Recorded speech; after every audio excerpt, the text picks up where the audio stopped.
Wait for me. Wait for me. This is what we should say to the Lord. Wait for me. اینو ما باید به خداوند بگیم برای ما صبر کن. Good morning. It's nice to see you all. صبح As a بخیر. matter of fact, it's a great شما رو pleasure. میبینم و افتخاریه که امروز در خدمت شما هستم. And I'm grateful to the leadership for asking me to preach to you.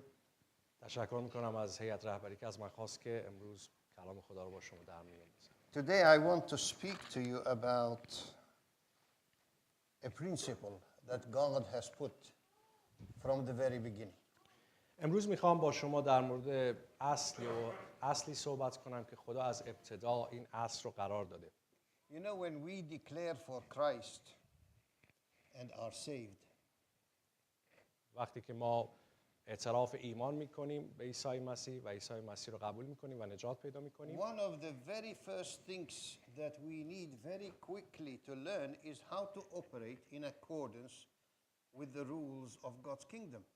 وقتی که ما ایمان میاریم به عیسی مسیح، اولین چیزی که باید یاد بگیریم یعنی اون عملکرد زندگی ما در پادشاهی خدا است. Otherwise, we get caught in the middle. وگرنه اگر اینو یاد نگیریم، این اصل رو، این اصول رو، وسط کار میمونیم. We cannot continue to operate with deception, dishonesty, and lies as we are used to in Satan's world. ما نمیتونیم با همون اصول و روش قبلی که فریب و حیله و دروغ هست ادامه بدیم، چون اگه این کار رو انجام بدیم یعنی در حاکمیت شیطان هستیم. They are simply not applicable in God's kingdom. این اصلا کار نمیکنه در پادشاهی خدا این اصول. Man can cheat another man by doing something behind his back or where that man cannot see. اصولا اشخاص همدیگر رو فریب میدن، یه چیزی رو قایم میکنن پشت همدیگر رو فریب میدن. But God has no back. ولی خدا هیچ پشتی نداره. And his eye is everywhere. چشمان او همه چیز رو میبینه. So even though you may think you are hiding away from God, whatever you're doing it in front of him. اگر فکر میکنید که چیزی رو از خدا مخفی دارید انجام میدید، در خفا انجام میدید، این رو فراموش نکنید که خدا میبینه همه چیز. So he sees the act and he sees the motive of the heart. او اعمال ما رو نگاه میکنه و همچنین انگیزهایی که پشت اون اعمال هستن. And he rewards accordingly. و ما رو برکت میده و جواب میده بر اساس اون انگیزها. The Bible tells us کتاب مقدس به ما میگه the just shall live by faith. با ایمان فقط میشه زندگی کرد. Please notice, not by feelings. اینو مد نظر داشته باشید که نه بر اساس احساسات هست. You may wake up in the morning and come down on the wrong side of the bed. And then you have a very bad feeling. صبح خواب بلند میشی، به قول خودمون از دنده چپ بلند میشی، خیلی احساس بدی داری. Feelings are subject to circumstances. احساسات ما بستگی داره به شرایطی که درش هستیم. It doesn't tell us to live by need. It doesn't tell us to live by need or obligation or depression or frustration. این نیست که ما بر اساس احساسات، بر اساس مسئولیت‌ها، بر اساس استرس یا چیزهای دیگه زندگی کنیم. بر این اصول نیست. Just by faith. فقط با ایمان باید زندگی کنیم، یک مسیحی. So what is God telling us here? The just shall live by faith. اینجا خدا به ما چی میگه؟ با ایمان زندگی کن. The word of God is very direct. It says, in accordance to your faith, so it shall be done unto you. کلام خدا صراحتاً به ما میگه که بر اساس ایمان تو به تو داده میشه. What God is telling us is a very simple statement. چیزی که خدا به ما میگه خیلی خیلی ساده است، موضوع ساده است. He is telling us it is your responsibility to activate your blessings. این مسئولیت به گردن تو واگذار شده که برکت خودت رو دریافت کنی. این مسئولیت توست. Blessings are not like rain. You stand outside and if there is a cloud, it comes raining on you. برکت هایی که از جانب خدا میاد این نیست که شما مثل که برید بیرون زیر بارون بایستید و همینطوری خیس بشید از بارون. So the responsibility of being blessed is up to you. اون مسئولیت این که شما برکات رو دریافت میکنید به خود شما برمیگرده. مسئولیت شماست. You know, in the book of Genesis chapter 7, God tells us در کتاب پیدایش باب 7 خداوند به ما میگه about the destruction of all living things through the flood. در مورد نابودی تمام اون خلقت هست بر اثر طوفان. By Genesis chapter 8 verse 20, we read that the floods and the storms went down. که باب 8 پیدایش هست که وقتی که طوفان تمام میشه، اون سیل تمام میشه و بعد And then it says that Noah, through the protection of God, has finally landed safely. و در آخر نوح زیر محافظت خدا به سلامت میرسه به خشکی. Now, he landed on top of a mountain او because در all the rest was still underwater. او در از کشتیش میخوره یا میرسه به یکی از بالاترین نقاط کوه، چون همه جا رو آب گرفته بود اون موقع. Now, considering that everything is underwater, همه چیز توجه داشته باشید، همه چیز زیر آبه اونجا. you would think that the first thing Noah would do is to begin to think, where are we going to stay? نوح شاید به خودش فکر میکرد که خب حالا تو اینجا که همه جا رو آب گرفته کجا میشه ایستاد؟ کشتی کجا به خاک میشینه؟ But it is not that he does. ولی اون کارو نکرد.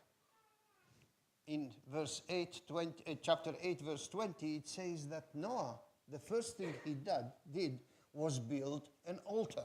میگه وقتی که کشتیش در باب 8 به خاک نشست، اولین کاری که نوح کرد یک مذبحی ساخت. And he dedicates that altar to the Lord. و تقدیم کرد. اون قربانی ها رو به خداوند تقدیم کرد. And then he took of every clean animal and of every clean bird and made an offering by fire on that altar. و از تمام حیوانات پاک گرفت و روی اون مذبح برای خدا قربانی گذراند. Because Noah recognized that his success was not due to his ability or cleverness. نوح اینو خوب فهمیده بود که موفقیت او، پیروزی او بر اساس هوش و توانمندی او نیست. He understood that it was because of God's hand on his life. اینو خوب فهمیده بود که به خاطر که دست خدا روی زندگی او بود. So the sacrifice he is making is personal. اون قربانی که گذرون به خدا یک چیز شخصی بود. It is sacrificial from him. یک چیزی بود، یک قربانی شخصی بود از طرف خودش. It's a thanksgiving این یک تشکر و شکرگزاری از طرف او به خدا that بود. comes out of Noah's heart. از اعماق قلب نوح این شکرگزاری بلند میشد در گذراندن اون قربانی. And it is directed to God. و مستقیم به سمت خدا رفت. He is acknowledging the fact that it was God that brought him through. این شکرگزاری و قربانی تایید میکرد که خدا در اصل نوح رو از اینجا گذرونده و نجات داده. Why am I telling you all of this? Because it is extremely important. چی من میخوام به شما بگم؟ خیلی اینجا مهم هست، نکته‌ای که میخوام به شما بگم امروز. Why? Because it is personal. یک چیز شخصی بود. چرا؟ چون یک شکرگزاری قلبی و شخصی بود. It is not religious. چیز مذهبی نبود. And it had nothing to do with someone telling him that he had to give. هیچ کس هم بهش نگفته بود که باید این کار رو انجام بدی. یه چیزی بود که از قلبش بیرون می اومد. There was no preaching. کسی بهش موعظه There was نکرده بود. nobody at all. هیچ کس اصلا اونجا نبود. But out of his heart, the gratefulness of his heart, اون تشکر و قدردانی قلب او بود. he thanks God. و خدا رو شکر میکرد با اون قربانی. Now, in doing that, he says, Lord, I am committed to you. وقتی این کار کرد، داشت به خداوند میگفت که من به تو متعهدم. What he is doing is what we and he should be doing. چیزی که او انجام داد میتونه نمونه‌ای باشه برای ما که اونطوری انجام بدیم. Because God's hand is also on our life. همچنین دست خدا با زندگی من و شما نیز My هست. friends, we would not have made it through many things, through many storms where others have perished, but God took us through. فراموش نکنید که ما نجات پیدا کردیم از خیلی طوفان‌ها، سختی‌ها و خیلی ها متاسفانه تو اون طوفان‌ها و سختی‌ها رفتن و ما نباید اینو فراموش کنیم که خدا با ما All you بوده. have to look is back and see How did you arrive here?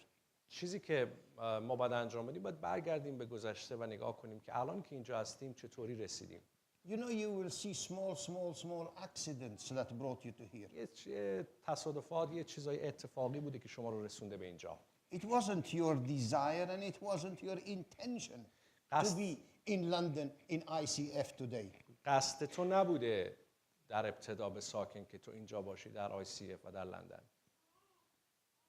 So the Bible tells us that in all our ways we should acknowledge him. در تمامی راه‌ها کتاب مقدس به ما میگه در تمامی راه‌هامون باید اون رو تایید کنیم و اون رو شکر بگیم. And it says that God then will direct our paths. و خدا راه‌های ما رو مستقیم می‌سازه. Now in 8:21, that is the next verse. After Noah در باب makes his sacrifice. در باب 8 verse 21 در باب 8 آیه 21 It says and the Lord smelled a soothing aroma. میگه خداوند بوی خوشبویی رو چشید. Now I want you to understand that this is not the smell and the smoke of kebab going up.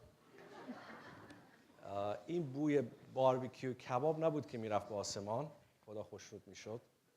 The smell that the Lord was smelling چیزی که خدا میبویید is the thanksgiving attitude of Noah's heart. این یک حالت قلبی که شکرگزاره، داره تشکر میکنه از خدا از ته قلبش. It says and then the Lord said in his heart. و بعد خداوند در قلب خودش گفت I will never again curse the ground for man's sake. هیچ وقت زمین رو به خاطر انسان لعنت نخواهم کرد. Although the imagination of man's heart is evil. تمام تفکرات دل انسان تباه است و گناه‌آلوده. From his youth. از زمان بچگی. You remember this was the reason why God destroyed the earth by the flood because man's heart was evil all the time. به خاطر این خدا اجازه داد طوفان بیاد، به خاطر قلب شرور انسان. So why is the Lord saying I will not do it again? چرا خدا اینجا میگه که دیگه این کارو نمی‌کنم؟ He says I'm not going to react to your evil as I did. میگه من دیگه بر اساس اون کاری اون اعمال شریرانه تو دیگه به زمین And I کار will not نمی‌کنم. destroy everything as I have done. دیگه به خاطر اعمال شریرانه انسان زمین رو مثل قبل نابود نمی‌کنم. Why? چرا؟ Because of the thankfulness of the worshipper. به خاطر شکرگزاری پرستنده واقعی است. اون پرستنده شکرگزاری یک شخصه. The thankfulness of the worshipper, individual, each one of us. به خاطر اون شکرگزاری و قدردانی هر کدوم از ما به عنوان یک پرستنده. My friends, it is our worship and praise that holds back the punishment that is due to us. عزیزان فراموش نکنید که شکرگزاری و قدردانی ما از خدا هست که خیلی وقتا اون داوری و اون تنبیه خدا رو باز می‌داره از ما. So despite the weaknesses and the struggles in our life, با وجود مشکلات، ضعف‌هایی که ما در زندگیمون داریم، many of us have learned how to be thankful. خیلی از ما یاد گرفتیم که چطوری از خدا تشکر کنیم. And we have learned how to put God first. و یاد گرفتیم که چطوری خدا را در ابتدا قرار بدیم. And there have been times where God pulled us out. خیلی وقتا اینو تجربه کردیم که خدا ما رو از یک مخمسه بیرون کشیده. Simply because of our gratefulness and gratitude. به خاطر خیلی ساده به خاطر قلب شکرگزار و اون پرستش ماست به خدا. So my friends, worship is critical. پرستش و شکرگزاری خیلی نکته مهمیه. It is personal and it is necessary. یک چیز شخصیه و بسیار لازمه. We know that we have survived floods where others drowned. ما میدونیم که از طوفان ما مسیحیان از طوفان نجات پیدا کردیم و دیگران غرق شدند. So it is up to each one of us to express thankfulness. این به ما برمیگرده که ما چطوری تشکرمون رو به خدا ابراز میکنیم. Now what I want you to notice here is this. این نکته رو مد نظر داشته باشید. God did not make this promise in his heart until Noah did the offering. فراموش نکنید که خدا این وعده رو نداد در قلب، این چیز رو تو قلبش نگفت قبل از اینکه نوح اون قربانی رو نگذرونده بود. I pointed out that nobody forced Noah to do it. Nobody told him to do it. تو فراموش نکنید که میگم نوح رو هیچ کس مجبور نکرد که این قربانی و تشکر به خدا بگذرونه. But out of his gratitude, he did it. از روی قلب او، از روی اون منش و رفتار او این شکرگزاری و And it پرستش went before the Lord برمی‌آمد. and it bore results. و این به سوی خدا بالا رفت و بعد نتیجه داد. Now, why I am saying this is because I want you to know this is what giving to the Lord does. It goes before him. فراموش نکنید که این چیزی که برای خدا انجام میدید نزد خدا میره، به خدا میرسه. And it is supposed to get us favor. It is supposed to get us favor. و این باعث میشه که به ما لطف کنه خدا. Now the next verse آیه بعد that the Lord says once he smells the gratitude of Noah. وقتی که در آیه بعد زمانی که خدا این بوی خوشبو رو از عمل نوح بویید یا چشید. It is in chapter 8 verse 22. باب 8 آیه 22 هست. It says while the earth remains, seed time and harvest, cold and heat, winter and summer, and day and night shall not cease. خداوند اینطوری فرمود تا زمانی که جهان باقی است کشت و درو، سرما و گرما، تابستان و زمستان و روز و شب باز نخواهد ایستاد. What God is saying is that as long as this earth remains, and he is not going to destroy it. از زمانی که زمین همینطوری باقی خواهد بود و اون از بین نخواهد رفت. These principles will operate on earth. این اصولی که در این آیه میگه در دنیا انجام میشه. They do not change and they will not alter. این عوض نخواهد شد، تغییر نخواهد کرد، همین اصول ادامه خواهد. Now have note that in all that he has said, تمام چیزایی که اینجا میگه خداوند، God is in charge of the whole of that promise. خداوند مسئول تمام وعده هایی هست که میگه. And he will carry it out. و او خودش حواسش هست چی گفته. Except one part. غیر از یه نکته است که خدا One part of what God said یه نکته است که خدا مسئولیت خدا نیست. is up to us. و این برمیگرده به ما. And that is seed time and harvest is up to us. و این برمیگرده به ما و اون چیه؟ کاشت و درو. برداشت، کاشت و برداشت. Now on this principle the whole of human life is on earth is dependent. تمام شرایط انسان‌ها در روی زمین بستگی داره به. So what I would like you to do if anybody is taking any notes, اگر دارید یادداشت میکنید لطف کنید اینو یادداشت کنید. make sure that you write down seed time and harvest. تأکید کنید به این که کاشتن زمانی که میکارید و زمانی که درو میکنید. And don't make the mistake to write down for yourself harvest and seed time. فراموش نکنید و یادداشت نکنید، برعکسش نکنید این اصل رو که برداشت میکنید بعد میکارید. Because it is the seeding. Because it is the seeding that God blesses. وقتی که میکارید خدا برکت میده.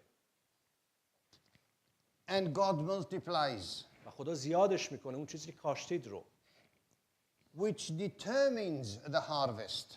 و این باعث میشه که اون محصول خوبی رو داشته باشه. Which then we gather.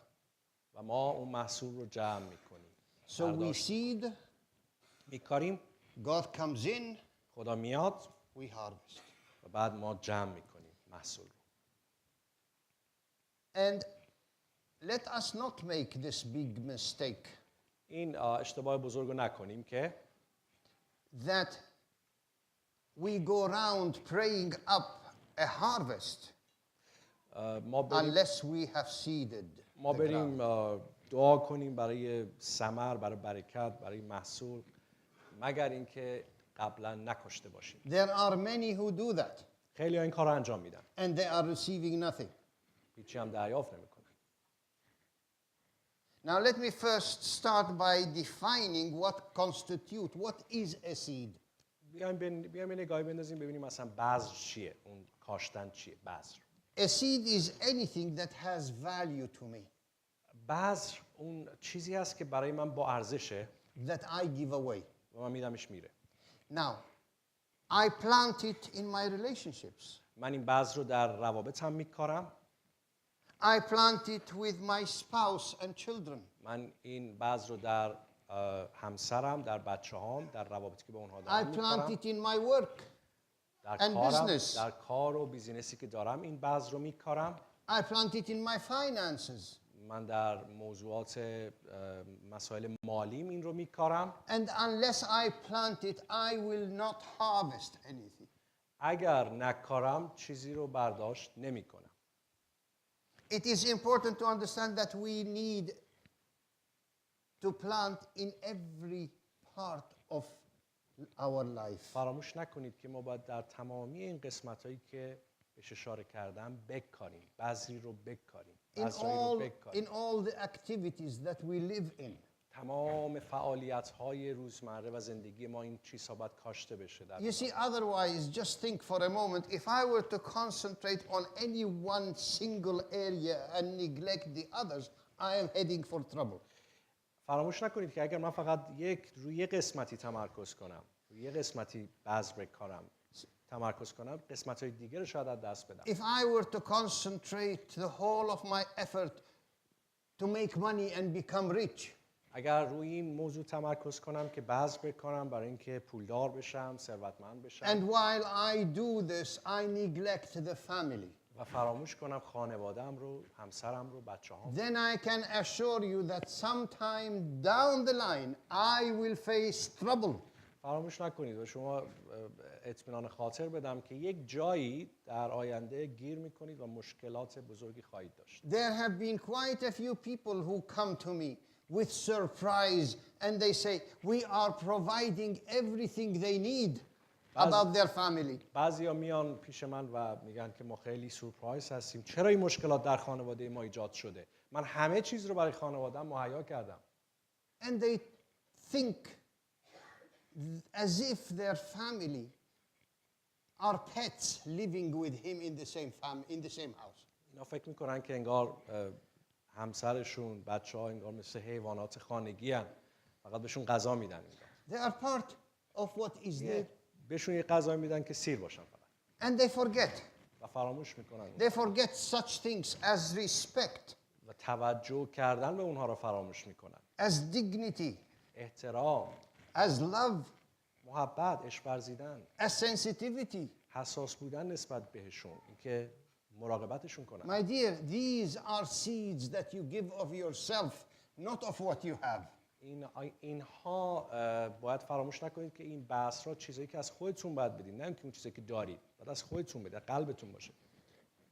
In chapter 1 of Genesis, باب پیدایش باب 1 God says, behold, I have given you every plant yielding seed that is on the surface of the earth. خداوند در پیدایش باب 1 میگه که من تمام این بذرها رو دادم برای خوراکتون. این تمام And every tree which has fruit yielding seed, every tree. و هر درختی که میوه میده برای خوراکه. It shall be food to you.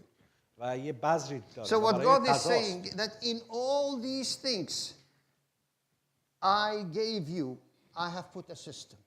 و من خداوند تاکید میکنه و میگه و من این سیستمی که این چیزهایی که به تو دادم یک سیستمی رو توش گذاشتم. درخت‌ها، میوه‌ها و بذرها، یه چیزی توشه.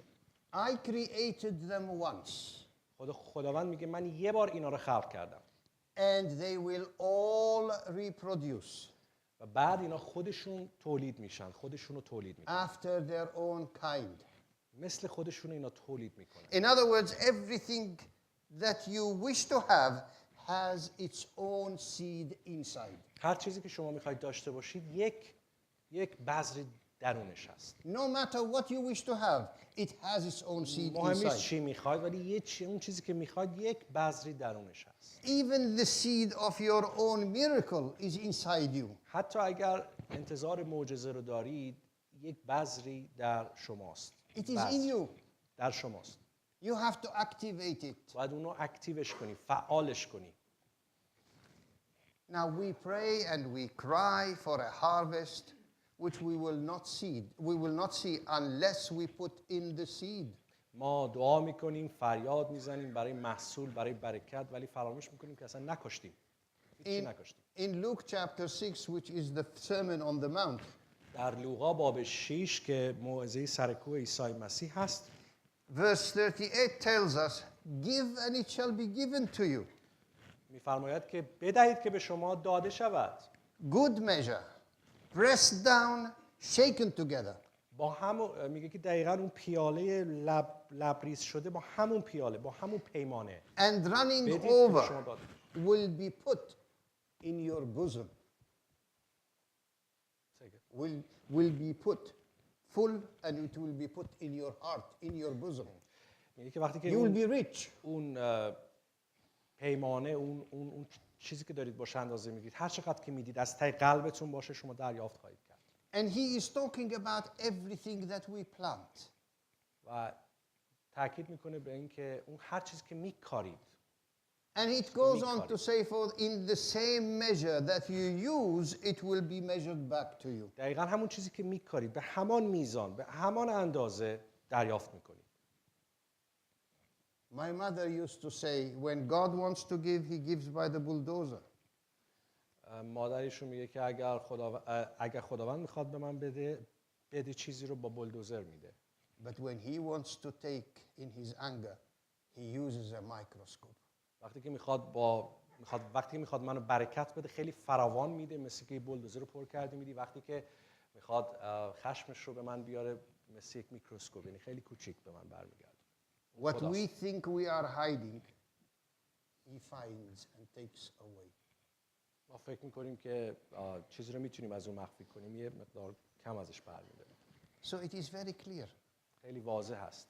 Whatever we plant, that we will harvest. هر چیزی که میکارید اون رو درو خواهید کرد و برداشت. And I want you to bear this in mind. میخوام اینو مد نظر داشته باشید که that the harvest is always the seed multiplied. فراموش نکنید که محصول همیشه بر اساس زیاد شدن بذره. Always. همیشه محصول بر اساس اینه که اون بذر زیاد میشه. It's very funny when God, you know, I used to read this, but then sometimes it doesn't sink in when he says, you seed, you plant the wind, and you shall receive the whirlwind. The harvest is the whirlwind. It multiplies. اینو نباید فراموش کنید که این نیست که ما هیچی نکنیم، هیچی درو کنیم. نه. وقتی که بذری کاشته میشه این بذر ثمر میده. محصول همیشه از کاشتن یک بذره و بذر هاست. So remember, the harvest is the seed multiplied. محصول، برداشت محصول بر اثر اون زیاد شدن اون بذری که کاشته. It would make no sense if I receive back what I have put in. Exactly. این اصلا بی‌معنی خواهد بود اگر من چیزی رو درو کنم، یعنی انتظار داشته باشم چیزایی رو درو کنم دقیقاً همون اندازه‌ای که کاشتم. It really makes no sense. اصلا این If معنی that's نداره. how it is. یعنی من میرم برای اینکه برداشت کنم دقیقاً همون یک دانه‌ای که کاشتم. نه، وقتی یک دانه رو شما میکارید باید زیاد بشه. Please get it into your spirits. اینو شما دریافت کنید در روحتون. It will change your lives. این زندگی شما رو عوض خواهد کرد. Especially when the first commandment that God gave us. اولین فرمانی که خداوند به ما میده. He said to us right in Genesis. در پیدایش. He said at creation, be fruitful. Be fruitful. بارور و کثیر شوید. میوه بیارید. To us, he said, go and be fruitful. وقتی که انسان رو خلق کرد خدا گفت برید و بارور و کثیر بشید. برید میوه بیارید. You all know the story of Cain and Abel. دیگه همه ما میدونیم داستان قاین و هابیل رو. How in the course of time Cain brought something as a sacrifice to God and his brother Abel brought something also as a sacrifice to God. اینو ما میدونیم که قاین یک قربانی یه هدیه‌ای رو نزد خدا آورد و برادرش هابیل نیز همچنین کرد. And God accepted Abel's sacrifice. و خدا هدیه هابیل رو قبول کرد. But it tells us that for Cain and his offering, he had no regard. ولی متاسفانه هدیه قائن رو نپذیرفت و هیچ ارزشی براش نگذاشت. So Cain became very angry. و قائن خیلی عصبانی شد. And it says that his face fell. رنگ و روش قرمز شد. می‌دونی رنگ و روش برافروخته گردید. Then the Lord said to Cain, و خداوند به قائن گفت why are you angry? چرا عصبانی هستی؟ Why has your countenance fallen? Why? چرا رنگ صورتتو تغییر کرده به خاطر خشم؟ If you do well, اگر درست انجام میدادی؟ will not your countenance be lifted up? نه، اگر درست انجام میدادی این نبود که تو الان از خوشحالی شادی میکردی؟ And if you do not do well, و وقتی که درست انجام ندادی و نمیدی، sin is waiting for you at the door. گناه پشت در کمین تو رو کرد. And its desire is for you. و مشتاق به تو این گناه، نزدیک به So تو. you must master it. و تو باید کنترلش کنی. Now, I can very easily say that some of us are like Cain. راحت به شما بگم بعضی از ما مانند قائن هستیم. We are angry. We get angry with God sometimes. ما عصبانی هستیم از دست خدا. We get bitter and frustrated, ما تلخ شدیم، ناامید شدیم، thinking سرخورده شدیم. that God is passing us by while He is blessing everybody else. و ما فراموش میکنیم فکر کنیم خدا از ما گذشته، ما رو برکت نداده و دیگران رو داره برکت میده.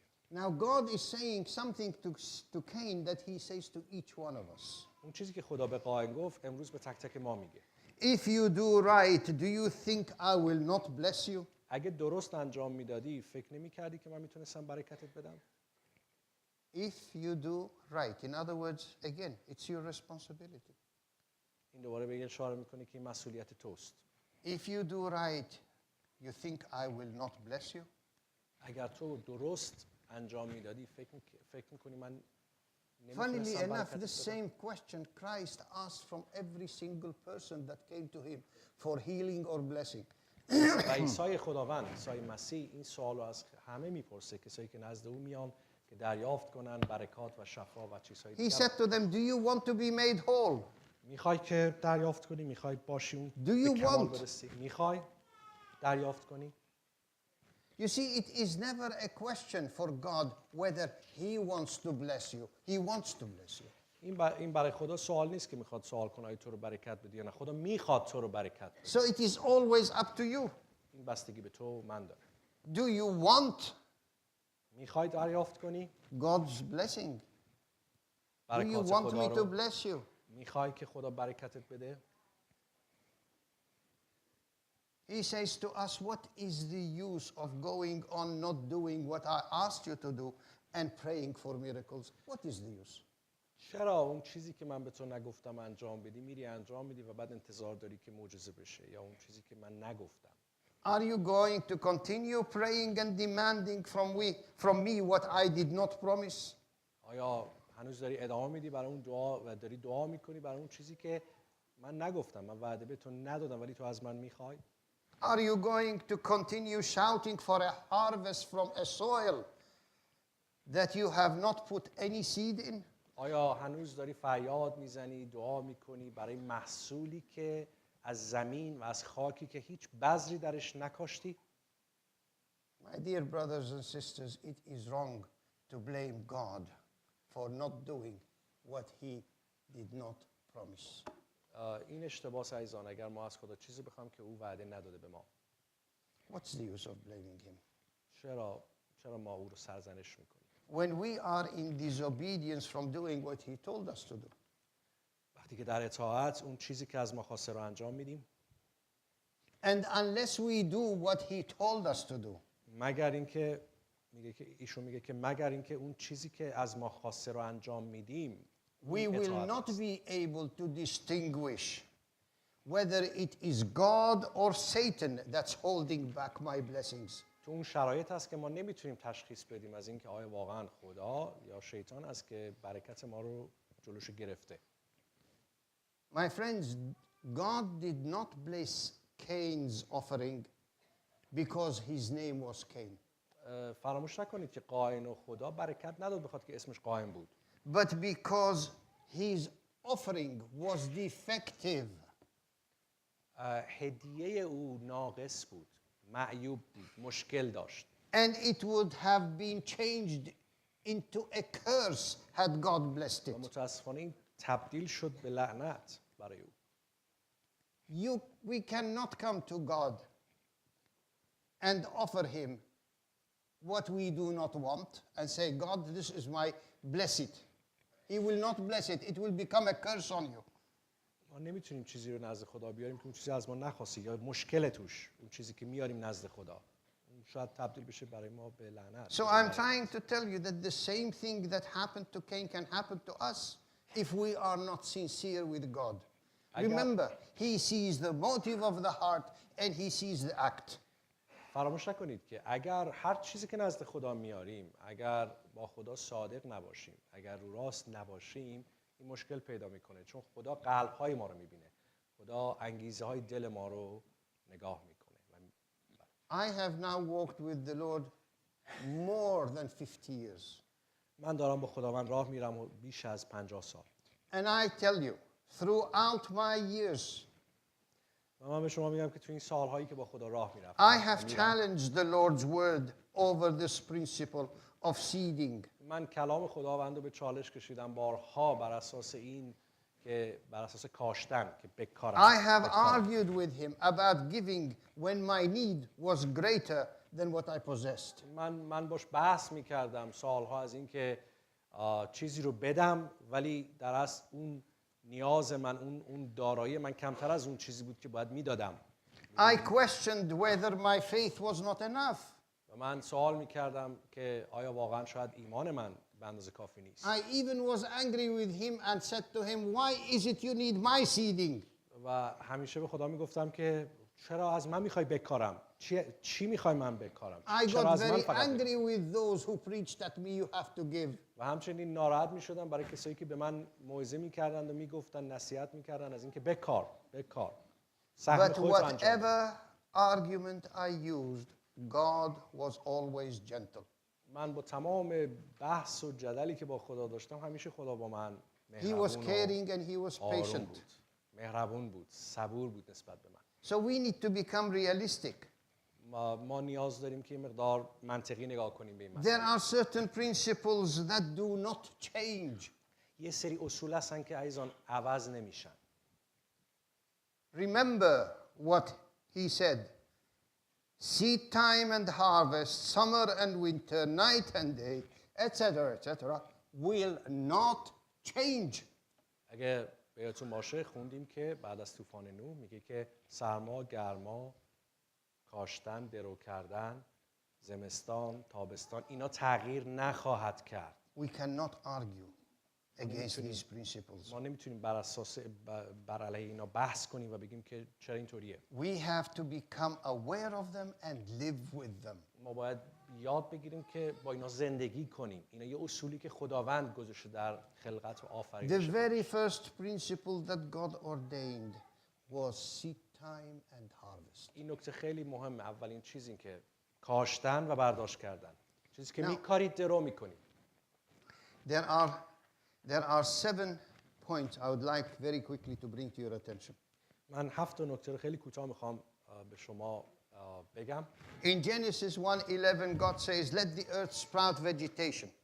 میگه که در پیدایش باب 1 میگه که خداوند گفت که زمین مرکبات برویاند. And every tree, etc., bearing fruit of their own kind with seed in them. با درخت و میوه هر چی که بیرون میاد با بذرهای درونش. So this is the برویاند. very first point that we need to understand. این نکته اولی است که ما باید مد نظر داشته باشیم. Every seed that we will plant will bear fruit of its own kind. هر دانه‌ای که ما میکاریم یک چیزی داره در خودش که میتونه تولید کنه. درسته؟ Whether it's financial, whether it's emotional, whether it's love, kindness, compassion, whatever it is, it will bear fruit of its own kind. این بذر میتونه بذر نمیدونم مالی باشه، محبت باشه یا هر چیزی. یک چیزی توشه که میتونه مثل خودش تولید کنه. But I warn you, it also includes the bad. و همچنین چیزای بد هم ما میتونیم بکاریم، چیزای بدی که بد تولید میکنه. When you speak bad about others, bad will be spoken against you. اگر پشت سر دیگران حرف بزنید، پشت سرتون حرف میزنن. When you grumble and complain, you reap the harvest of frustration. اگر غر بزنید و شکایت کنید، با سرخوردگی روبرو میشید و When you محصول رو با are ناامیدی درو unfaithful, میکنید. when you are unfaithful, you reap the harvest of distrust and the fear of being betrayed. وقتی که وفادار نباشید، بذر بی‌وفایی بکارید، محصولی که درو میکنید عدم اعتماد بدون هیچ چیزی خواهد بود. In Galatians, Paul is very clear. در غلاطیان Do not be deceived. first It doesn't matter. Do not be deceived. میگه که فریب ندهید. God is not mocked. میگه خداوند رو فریب ندهید، خداوند For رو مسخره whatever نکنید. a man sows, he will also reap. میگه با هر چیزی که انسان میکاره، میگه خداوند رو مسخره نکنید، چون هر چیزی که انسان میکاره همون رو درو میکنه. Point number 2. نکته دوم. I have mentioned that a seed is anything that is value to me that I give away. من اشاره به این کردم که بعض اون چیزی که برای ما مهمه ولی ما میدیمش میره. But I want to draw your attention to another thing.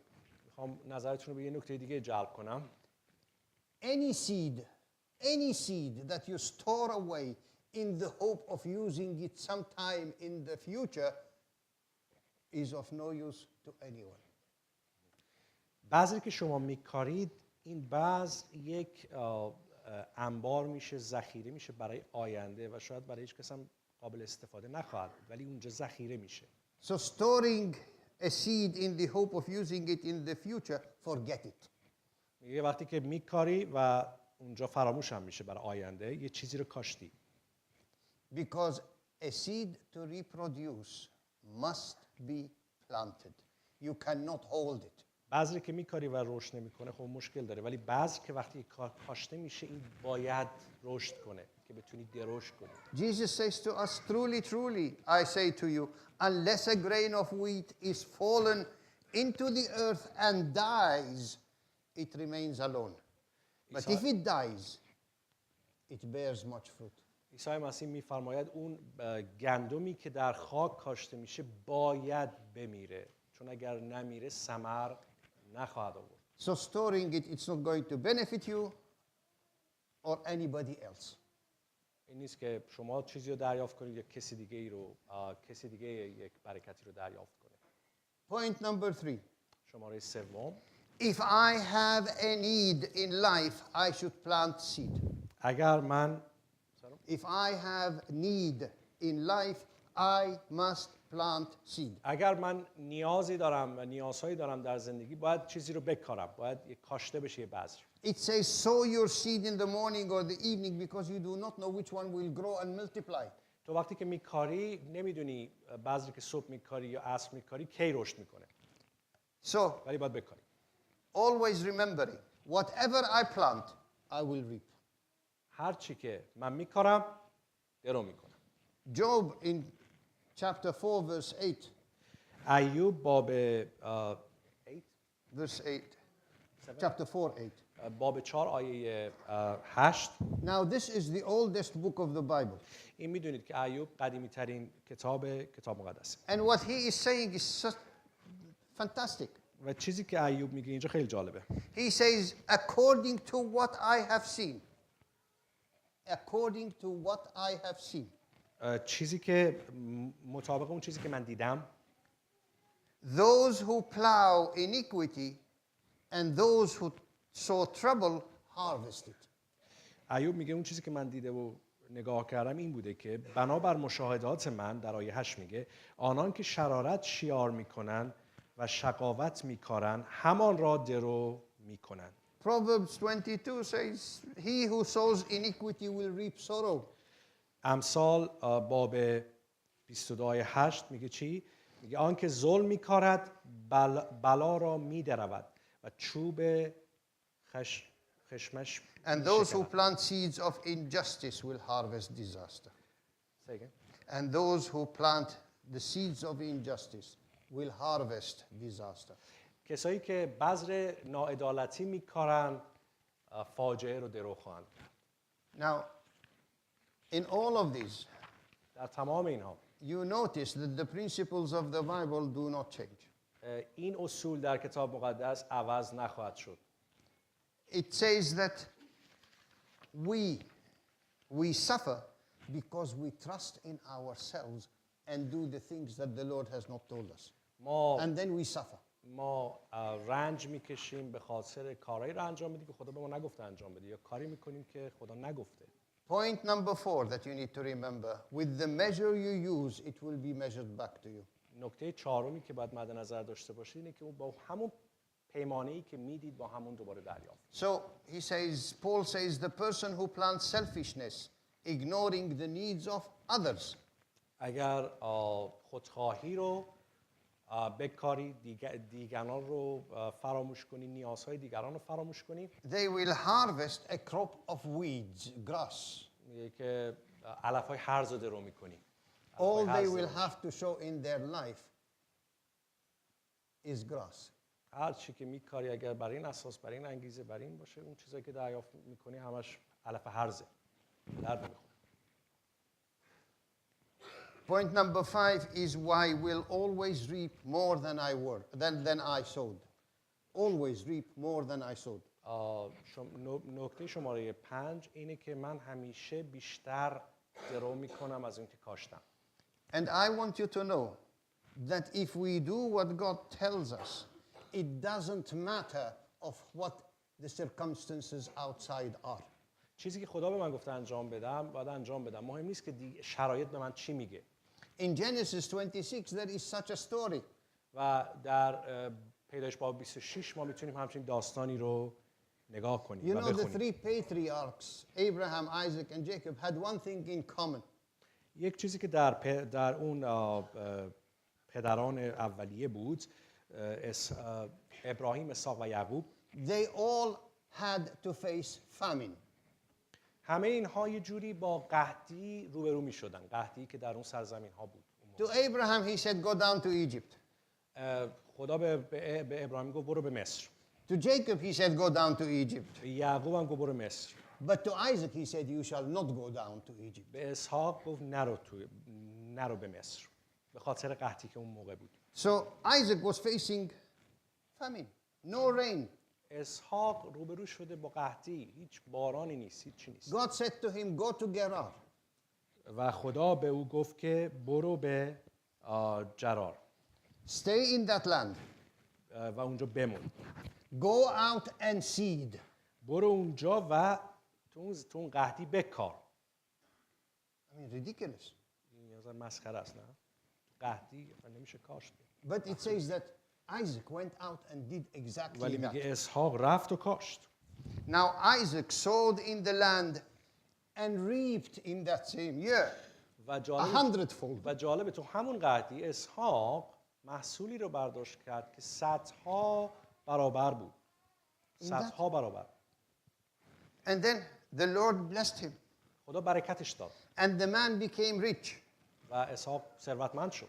And continued to grow richer and very wealthy. و ادامه پیدا کرد اون ثروت اون ثروتمند شدن اون غنی شدن اون از هر جهت. Number 6 is I increase my harvest by planting more seed. نکته شماره 6 این است که من اگه میخوام محصول خوبی داشته باشم بیشترم میکارم. You see, I must have a grateful heart. من باید قلب شکرگزار داشته باشم. The Bible tells us that each one of us must do as he has purposed in his heart. ما باید اون کاری رو انجام بدیم بر اساس اون انگیزه و اهداف چیزایی که در Not قلب ما هست. grudgingly or under compulsion, under force. ما نباید حالا به قول خودمون تو درواسی کنیم یا مجبور بشیم که انجام بدیم، باید از قلبمون بیرون بیاد. And remember this. و اینو به یاد داشته باشیم. God loves a cheerful giver. خدا همیشه اون کسایی که با خوشحالی میدند رو همیشه احترام میگذاره. با خوشحالی دادن. Not somebody who's trying to keep appearances. این نیست که ما وانمود کنیم اینجوری شعاف کنیم بگیم که آره این کارو داریم انجام میدیم. He looks at the heart and he looks at the motive, at the act.